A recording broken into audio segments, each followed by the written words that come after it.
compartir el material que tenemos para el día de hoy. Vamos a entender el tema de la gracia y sus medios. Lo vamos a hacer como el día de ayer, como lo hacemos. Yo voy a hacer la exposición. Cuando quieran alguien preguntar, enciende su micrófono, pregunta nomás. Bien, el texto principal sobre la gracia y sus medios. Hebreos 6, Hebreos 4:16, diré. Acerquémonos, pues, con segura confianza al trono de la gracia, para alcanzar misericordia y hallar gracia para el oportuno socorro.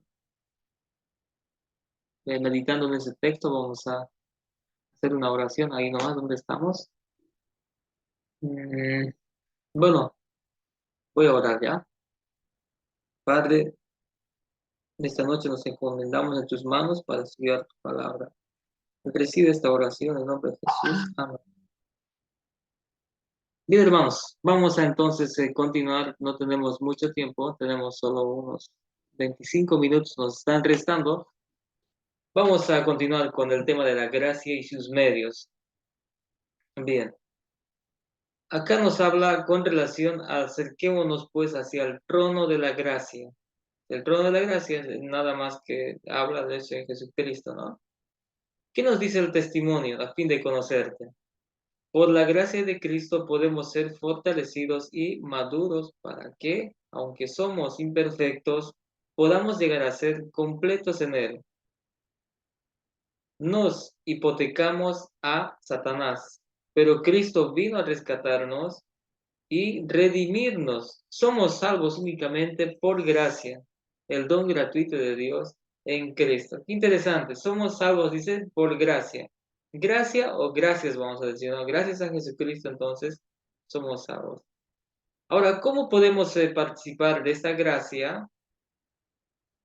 Sencillo, nos dice el libro de Hebreos 2:38. Pedro contestó, arrepentíos y sed bautizados cada uno de vosotros en el nombre de Jesús para perdón de los pecados, ¿no? Entonces, el primer paso para participar en la gracia es el arrepentimiento, ¿no? Tenemos que arrepentirnos. Esa gracia siempre ha existido en la eternidad, hermanos. Nos dice lo siguiente, Salmo 103:17, pero el amor del Señor es desde la eternidad. Es la gracia, desde la eternidad, ¿no? Génesis 6:8 también nos dice, pero Noé halló gracia ante los ojos del Eterno. La gracia siempre fue eterna, ¿no? Entonces, hasta incluso cuando Satanás pecó, él también podía tener, también adquirir la gracia, ¿no? Entonces, Dios le dio un tiempo, ¿no? Para que él se pueda arrepentir. Al igual la humanidad, cuando Adán pecó, ha tenido tiempo, ¿no? Cuando Caín pecó, lo propio, ¿no? Los primeros hombres de la humanidad. Bien. Entonces la gracia siempre está pendiente para nosotros, ¿no? Y el quien quiere puede adquirir de esa gracia que Dios nos quiere dar, la salvación. Esta gracia nos dice que es un don de Dios, porque por gracia habéis sido, dice, salvados por la fe. Tenemos que tener fe nada más, y esto no proviene de vosotros, sino que es don de Dios. Es un regalo de Dios esta gracia, ¿no? Bien, los pasos para la salvación. El primer paso es el arrepentimiento, ya lo hemos estado leyendo más o menos. Dice, así Juan el Bautista fue al desierto y predicaba el bautismo del arrepentimiento para el perdón de los pecados. Juan el Bautista entonces estaba enseñando que el ser humano tenía que arrepentirse, ¿no? ¿Para qué? Para el perdón de los pecados. El primer paso para entender la salvación, entonces arrepentirse, sentirse pecador y hay que arrepentirse, ¿no? Marcos 1:14 y 15. Después de Juan fue encarcelado, Jesús vino a Galilea, predicando el evangelio del reino de Dios.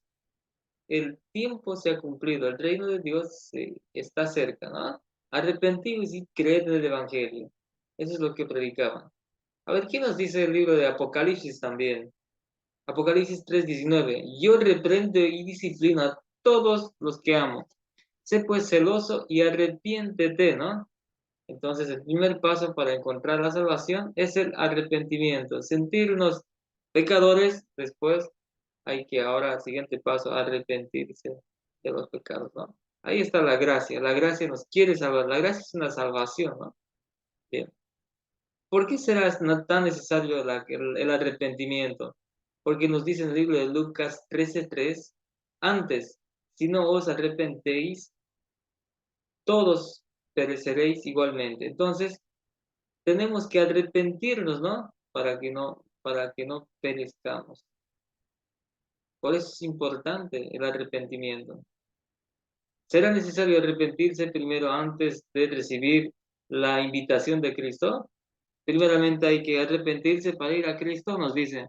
No, Dios nos llama tal cual como estamos. Porque venid a mí, nos dice, todos los que estáis trabajados y cargados, yo os haré descansar. Entonces dice, los sanos no necesitan médicos, sino los enfermos. No he venido a llamar a justos, sino a pecadores.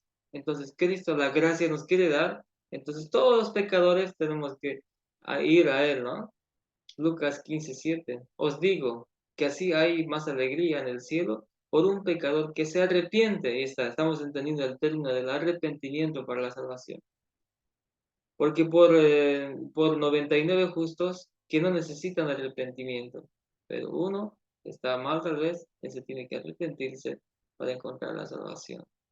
Nos dice el testimonio del Espíritu de profecía, el arrepentimiento proviene de Cristo tan ciertamente como el perdón. Una vez más, el arrepentimiento de quién proviene, dice, de Cristo. La persona que quiera arrepentirse no es algo, puede ser, no es algo parte de él, el arrepentimiento, proviene de Cristo. El Espíritu Santo nos toca el corazón para que nosotros podamos estar sintiéndonos de esa forma, ¿no? Pecadores. El primer paso es sentirnos que somos pecadores. Ahí está. Y ahora tenemos que arrepentirnos. Una vez que nos arrepintamos, ahora tenemos que obedecer, ¿no? Es decir, ahora abandonamos este pecado. Romanos 2:13. Porque no los oidores de la ley son injustos ante Dios, sino los cumplidores de la ley serán justificados. No nos sirve de nada oír, saber que estamos pecando, que estamos mal, y si no nos queremos arrepentir, no nos sirve, ¿no? Pero ahora tenemos que obedecer, ¿no? El mundo y sus deseos se pasan. En cambio, el que hace la voluntad de Dios permanece para siempre. El hacer la voluntad es apartarse del mal, entonces, ¿no? Ya no hay que hacer esas cosas malas que hacemos. ¿Es posible obedecer por nuestros propios esfuerzos? Imposible, ¿no? Porque dice, el espíritu es contra la carne. Los dos se oponen entre sí para que no hagáis lo que quisierais. Entonces, la carne es débil, el espíritu es fuerte, la intención espiritual es fuerte, el Espíritu Santo nos quiere sacar de esa condición mala, pecaminosa que tenemos, pero la carne es débil. Ahora, ¿es posible entonces hacer la voluntad de Dios? Sí, solamente en Cristo podemos ser más que vencedores. Efesios 6, del 6 al 7. No para ser vistos como los que agradan a los hombres, sino como siervos de Cristo, que hacen con ánimo de voluntad de Dios, servid con buena voluntad, como quien sirve al Señor y no a los hombres. Entonces, la voluntad, ese interés, tenemos que hacer caso al Espíritu Santo que está dentro de nosotros, entonces para ser obedientes. Primer paso es el arrepentimiento, segundo paso es la obediencia, estamos leyendo, y para ser obedientes no podemos solo, necesitamos de una fuerza externa que viene de Dios. Bien. Ahora, acá viene el renacimiento, segunda de Corintios 5:17. Por tanto, si alguno está en Cristo, es nueva creación. Las cosas viejas entonces pasaron, todas son hechas nuevas. Entonces, si alguno está en Cristo, nueva criatura es, queridos hermanos, ¿no? Entonces, ahí están los tres pasos de la salvación. Dijimos arrepentimiento, obediencia, ahora el renacimiento. El renacimiento es cuando nosotros ya hemos dejado todo, ahora estamos caminando en Cristo, ¿no? Pero a todos los que lo recibieron, a los que creyeron en su nombre, les dio el derecho de ser hijos de Dios. Ahí está, ¿no? Cuando uno ya ha renacido, ha dejado las cosas bien. Entonces, ¿quién es el agente activo, dice, en este nacimiento, en todo ese proceso? Este cambio puede ser efectuado únicamente por la obra eficaz del Espíritu Santo. Por eso el Espíritu Santo está presente, ¿no?, en el proceso de la salvación de la humanidad, queridos hermanos. Entonces, sin el Espíritu Santo, estos procesos no lo vamos a poder lograr. Por eso tenemos que pedir a Él que Él nos pueda ayudar en estos procesos. Bien. Entonces, el Espíritu Santo desde entonces ya, una vez que hemos renacido, Él nos va a guiar hacia los caminos que Él quiera. Vamos a entrar al siguiente tema que va en secuencia. En este caso sería el bautismo. Ahora, ¿qué sería el bautismo? Yo ya lo he entendido todo el proceso de la salvación. Ahora, ¿qué es el bautismo? Nos dice el libro un segundito. El libro de Mateo 28, 19 y 20 dice: por tanto, id y haced discípulos en todas las naciones, bautizándolos en el nombre del Padre, del Hijo y del Espíritu Santo. Entonces, la persona, una vez entendiendo esto, tiene que bautizarse, ¿no? Tiene que, entendiendo todos esos puntos, primeramente arrepentimiento, en el arrepentimiento entonces uno se adoctrina, ¿no?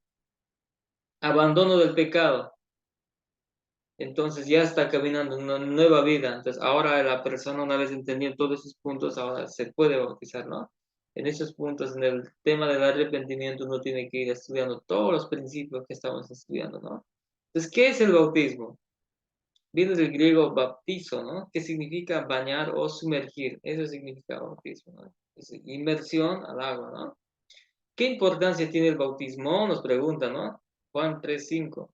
Respondiendo Jesús: te aseguro, el que no nace de agua y del Espíritu no puede entrar en el reino de Dios. Este es un punto bien importante.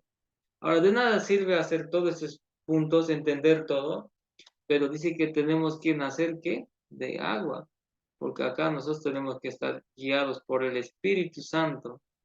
Para hacer un compromiso con Dios, tenemos que ser guiados por el Espíritu Santo, todos estos tres procesos que hemos entendido. Ahora, como secuencia, hay que nacer del agua, hay que bautizarse. El arrepentimiento, la fe y el bautismo son los pasos requeridos en la conversión de la persona, ¿no? En este caso, para pertenecer a la iglesia, tenemos que bautizarnos y también cuando nos bautizamos, entonces estamos haciendo un compromiso público, ¿no? Ante las autoridades de la iglesia, ante la hermandad y ante los ángeles, ante Dios específicamente. Entonces, ¿qué significa el bautismo? El bautismo es un rito muy sagrado e importante y su significado debe comprenderse cabalmente. Significa arrepentimiento del pecado e iniciar una nueva vida en Cristo Jesús. No debe haber indebido apresuramiento para recibir este rito. No hay que apresurarse, ¿no? Bien. Conmemoramos la resurrección de Cristo al ser sepultados en Él en el bautismo y el lavamiento de la tumba líquida para vivir en novedad de vida a semejanza de su resurrección. Es como si hubiésemos muerto en la tumba, hubiésemos vuelto a la vida con Jesús, ¿no? Jesús volvió a la vida, Él está ahora en el cielo. Nosotros ahora cuando nos bautizamos estamos personificando a ese acto que Él había hecho, que Jesús, ¿no? Ahí está la persona, entendiendo los tres pasos. Ahora la persona se bautiza. Si no se bautiza, no está comprometido todavía. Tiene el conocimiento, pero no se ha comprometido, le falta, ¿no? O sea, por eso es el punto del bautismo, hay que entender. ¿Se puede hacer bautismos en sábados? Sí, se puede hacer bautismos en sábados, ¿no? Entonces nos da la sierva del Señor un consejo, ¿no? En este caso que había pasado, ¿no? En sus tiempos de ella. Dice lo siguiente: el Señor le dio a Jaime libertad el sábado de tarde al predicar sobre la necesaria preparación para el bautismo. Entonces, este pastor Jaime White, en aquel tiempo, en los tiempos de la hermana Elena, entonces dice, el sábado predicó sobre el bautismo, o sea, adoctrinó, y el último tema era el tema del bautismo, dice, Entonces, cuando termina de predicar, dice, y para participar en la cena del Señor, después hicieron la Santa Cena después del estudio, entonces la congregación se sintió conmovida. Durante el intervalo, todos acudieron a las aguas. Entonces, los candidatos acá terminaron en el agua. No es tan fácil así, ¿no? Ellos han tenido que pasar por un proceso. Vamos a ver esos procesos, pero sí se puede bautizar el sábado, ¿no? Porque hay testimonios. Requisitos para la persona que se quiera bautizar. Debe convertirse en discípulo antes del bautismo. Dijimos esos tres primeros pasos, ¿no? Bien. Primero es discípulo, luego se bautiza. Tenemos que entender las doctrinas para poder pertenecer a la iglesia, ¿no? A la iglesia del Señor. ¿Se les debe hacer un examen a los candidatos? Sí. Entonces, por la profesión de fe que se hace, el yo queda muerto en una vida de pecado. Ahí está, ¿no? Los testimonios nos dicen así. Entonces tenemos que hacer una profesión de fe. Entonces, para cualquier situación, ¿no? Que uno tal vez quiera pertenecer a una institución, ahí tiene reglas y normas, tiene que acatarse para ser de esa institución, digamos, ¿no? En la iglesia del Señor viene a ser lo propio, tiene que entender todos los puntos, después públicamente tiene que declarar que quiere pertenecer a la iglesia, entonces entendiendo todos los puntos, ¿no? Una persona sin saber los puntos, es complicado, ¿no? Que se bautice, después puede estar tropezando en alguno de ellos, ¿no? Bien. Por lo general, los puntos más importantes uno debería entender, ¿no? Vamos más adelante. Entonces, ¿quiénes están presentes en el bautismo? A ver, ¿quiénes estarán presentes en el bautismo? Las aguas cubren al candidato y en la presencia de todo el universo celestial se hace el compromiso mutuo. ¿En qué presencia dice? De todo el universo celestial. El bautizado tiene que entender todo el universo. Están los seres de otros mundos, los ángeles están también toda la divinidad y también los hermanos que nosotros vemos y los otros seres que no vemos, ¿no? El hombre es puesto en su tumba líquida en el nombre del Padre, del Hijo y del Espíritu Santo, sepultado con Cristo en el bautismo y levantando del agua para vivir la vida nueva de lealtad a Dios. Las tres grandes potestades del cielo son testigos, son invisibles, pero están presentes en esta ceremonia, en la ceremonia del bautismo que se hace. Qué interesante, se está presentando entonces ante Dios y ante las autoridades de la iglesia y ante toda la iglesia en general. ¿Qué debemos tener en cuenta después del bautismo? Tenemos que ser fieles, dice, ¿no? Da nuestros votos bautismales, da al corazón la preparación necesaria para salvar ahora a otras almas. Nuestro deber es entonces ir y predicar el Evangelio, adoctrinar, tenemos que hacer el discipulado y ahora como consecuencia esta persona tiene que bautizarse. Ese es el trabajo que tenemos los bautizados. ¿Quiénes se pueden rebautizar? Les voy a mandar ese material, ustedes lo van a leer con mayor calma. Entonces, ¿quiénes se pueden rebautizar? Dice, los que no tenían el conocimiento. Vamos a entender, digamos, si una persona no sabía el tema del sábado, no estudió bien, entonces se puede rebautizar. Bien, vamos a leer una parte que dice en el libro de Hechos 19, del 2 al 9.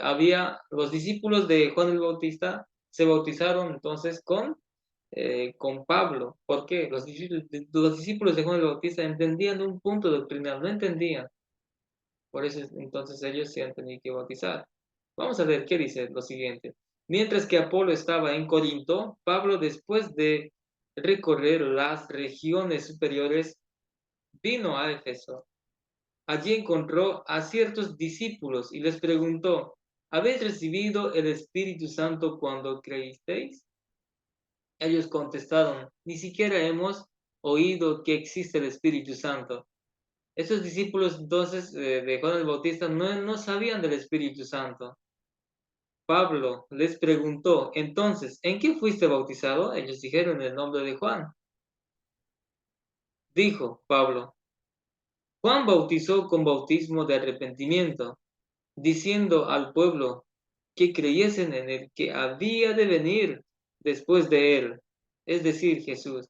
Al oír esto, fueron entonces bautizados. Esos discípulos de Juan el Bautista se bautizaron ¿con quién? Con Pablo, ¿no? Pablo les bautizó, porque no entendían el tema del Espíritu Santo. Hay personas, ¿no? Que algún punto doctrinal no podemos entender, necesitamos volvernos a bautizar. Lo dice la Biblia, lo dice el testimonio también. Vamos a leer con más tiempo les voy a dar este material. Sepultados vivos. ¿Quiénes se pueden bautizar? Los sepultados vivos. ¿En qué consiste? Vamos a leer. El nuevo nacimiento es una experiencia rara en esta época del mundo. Esta es la razón por la que hay tantas perplejidades en las iglesias. Muchísimos que pretenden tener el nombre de Cristo no están santificados. Son impíos. Han sido bautizados, pero fueron sepultados vivos. Entonces hay personas que para bautizarse no han cambiado nada en realidad, ¿no? Antes de bautizarse no tiene que demostrar cambios, ¿no? Hemos dicho los 3 puntos importantes que ahora hemos estudiado allá adelante, tienen que demostrar cambios. Si no han cambiado, entonces de nada sirve el conocimiento que no lo están practicando, digamos, ¿no? Entonces ahora son sepultados vivos. Y murió el yo y por lo tanto no renacieron a una nueva vida en Cristo. Ahí está, lo dice el testimonio, ¿no? Bien. Sigue hablando, ¿no? Inconscientemente han violado la ley. No consciente, inconscientemente han violado un punto de la ley. Se necesitan rebautizar. ¿Qué más podemos entender? Bien. El Señor pide, dice, reforma decidida. Y cuando una verdad, una alma en verdad se ha convertido de nuevo, debe ser bautizada otra vez. Cuando una persona se ha convertido de nuevo, dice, ¿no? O sea, se ha dejado, no asistía a la iglesia, ahora debe ser rebautizado, ¿no? Porque dejó, ¿no? Dejó la iglesia. Siguiente punto. Este rito entonces del bautismo es antes de pertenecer a la iglesia. Para pertenecer a la iglesia, el miembro se bautiza, ahora entonces él es ya miembro de la iglesia. Ahora, dentro de la iglesia tenemos un punto importante que tomar en cuenta. El bautizado tiene que hacer la Santa Cena. Ese es otro rito, son para los bautizados nomás, ¿no? Primera de Corintios 1, 23 al 26. Porque yo recibí del Señor lo que también os enseñé. Que el Señor Jesús, la noche que fue entregado, está hablando la primera santa cena que él hace, tomó pan ese día y después de dar gracias, partió y dijo, tomad, comed, esto es mi cuerpo, que por vosotros es partido. Haced esto en memoria de mí. De igual modo, después de haber cenado, tomó la copa y dijo, esta copa es el nuevo pacto en mi sangre.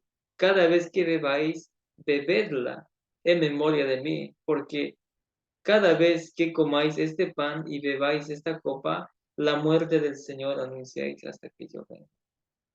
Eso debe hacer el bautizado, ¿no? Debe de participar en la Santa Cena. Bien, eso es decir, hasta que yo vuelva otra vez. Cuando Él vuelva, nos va a llevar a la cena de las bodas del Cordero, que va a ser el milenio, ¿no? La cena del Señor fue el punto de transición entre dos grandes fiestas. Entonces acá dice, antes de la fiesta de la Pascua, sabiendo Jesús que había llegado su hora de pasar de este mundo al Padre, habiendo amado a lo suyo, que estaba en el mundo, los amó hasta lo sumo. Entonces acá, la Santa Cena se cambió por la Pascua. Diga, la Pascua se cambió por la Santa Cena y justamente en esa noche que se hacía la Pascua, Jesús estaba ahí cambiando, ¿no? Este rito. Entonces la Pascua se convirtió ahora en la Santa Cena, ¿no? La Pascua. Ahí está, ¿no? La fiesta se ha terminado de la Pascua. ¿Bien? Entonces, el pan significa el cuerpo de Cristo, el vino significa la carne de Cristo, ¿no? En ese instante se estaba cambiando, ¿no? Ahí está el Cordero de Dios, ¿no? Él iba a derramar la sangre por nosotros y le iba a entregar también su vida. Génesis 49:11. Amado, en la vid, atando a la vid un pollino, y la cepa del hijo de su asna lavó en el vino su vestido, y la sangre de uva su manto. Acá es la preparación, ¿no? La preparación, ¿cómo debería ser? Podemos leer un poco más esto, no nos vamos a concentrar mucho, pero estamos entendiendo el vino significa la sangre de Cristo, vino no fermentado, dice, no lo dice el testimonio, les voy a compartir el material. El pan significa la carne de Cristo, no tiene que hacerse con levadura, solo con harina, ¿no? Bien, a ver, acá por decir, acá había una de las personas también que ha participado, ese fue Judas, ¿no? Aunque Jesús conocía a Judas desde el principio, le lavó los pies. Aquí Judas también se pudo lavar los pies, ¿no? Entonces acá también todos nos podemos lavar los pies, ¿no? Pero en ese momento tenemos que ponernos a pensar si en algo todavía estamos fallando, el Señor nos quiere lavar los pies, ¿no? O sea, quiere lavar nuestros pecados. Él se lava los pies, de ahí se participa en la Santa Cena. Se lava los pies en sentido de humillación, de olvidarse de todos los problemas que tengamos con el hermano. A veces estamos mal con Dios, ya, y a días antes ya hay que prepararse, ¿no? Bien, vamos a leer algunos testimonios. El Señor dijo, haced esto en memoria de mí. Lucas 22, 18 al 19. Porque os digo, que no beberé más el fruto de la vid hasta que venga el reino de Dios. Haced esto en memoria de mí. Es una orden que nos dice, ¿no?, a los discípulos. En lugar de la festividad nacional que el pueblo judío había observado, él instituyó un servicio conmemorativo al rito del lavamiento de los pies y la cena sacramental para ser observado a través de todos los tiempos y por sus seguidores en todos los países. Estos debían repetir siempre el acto de Cristo, a fin de que todos vieran que el verdadero servicio exige un ministerio abnegado. Entonces todos deberían participar, sus hijos bautizados, ¿no? Se debe hacer con mayor reverencia. Entonces hay que siempre hacer por lo menos 3 veces al año, ¿no? Cada 3 meses en este caso, ¿no? El lavamiento de los pies es un principio, ¿no? Que antes del bautismo hay que lavarse los pies para limpiarse de todos los pecados. Mira, porque lo dice aquí Pedro, ¿no? ¿Qué pasó con Pedro? Primero de Pedro 5:5. Vestidos de humildad, porque Dios resiste a los soberbios y da gracia al humilde. Ahí está, ¿no? Tú oyes el deseo de los humildes, confortas tu corazón y oyes su clamor. Entonces, el lavamiento de los pies es la humillación, limpiarnos, ¿no? Todo nuestro orgullo en realidad tiene que salir, ¿no? Bien, bien queridos hermanos, entonces ahí están todos los temas que hemos estudiado. El tema del plan de salvación, la gracia, hemos estudiado la justificación por la fe, hemos estudiado el arrepentimiento, el abandono del pecado y la nueva vida, ¿no? En este caso estamos entendiendo el bautismo y la cena del Señor y el lavamiento de los pies. Ahí están todos los temas que hemos estudiado. Tenemos todavía un poco de tiempo, queridos hermanos. Podemos capaz preguntar. Si no quieren preguntar, tal vez están ocupados por ahí. Ahí tienen mi número, entonces me pueden escribir. Bien, queridos hermanos, entonces, ¿alguien quiere preguntar? Puede escribir ahí en el chat que tenemos o por interno, no hay ningún problema, ¿no? Entonces, el material los estoy dejando. En este momento voy a subirlo al grupo que tenemos. Bien, hermanos, entonces, no hay ninguna pregunta. Entonces, Dios bendiga su palabra. Entonces, que la gracia de Dios sea con su pueblo, hermanos. Amén. Buenas noches para todos, queridos hermanos.